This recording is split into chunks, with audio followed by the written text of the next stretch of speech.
রান্নার খরচে কিছুটা স্বস্তি ফিরল সাধারণ মানুষের। ভোক্তা পর্যায়ে 12 কেজি এলপিজি সিলিন্ডারের দাম 15 টাকা কমিয়ে নতুন মূল্য নির্ধারণ করা হয়েছে।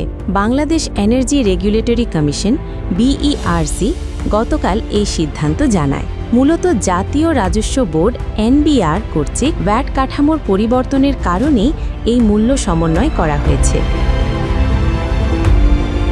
12 কেজি সিলিন্ডারের দাম এখন 1356 টাকার পরিবর্তে 1341 টাকা।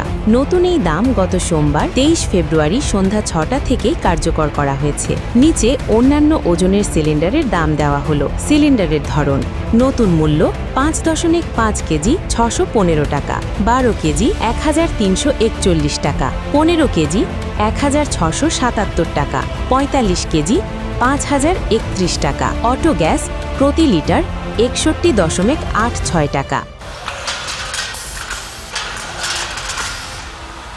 এনবিআর এলপিজির উৎপাদন পর্যায়ে ভ্যাট প্রত্যাহার করেছে এবং আমদানি পর্যায়ে নতুন 7.5% ভ্যাট কাঠামো আরোপ করেছে।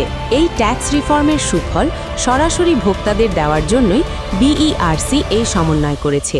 বিইআরসি পরিষ্কারভাবে জানিয়েছে, সরকার নির্ধারিত এই মূল্যের চেয়ে বেশি দাম কোনো ডিলার বা বিক্রেতা রাখলে তার বিরুদ্ধে আইনানুগ কঠোর ব্যবস্থা নেওয়া হবে। ভোক্তা অধিকার রক্ষায় মাঠ পর্যায়ে তদারকি বাড়ানো হবে বলেও জানানো হয়েছে।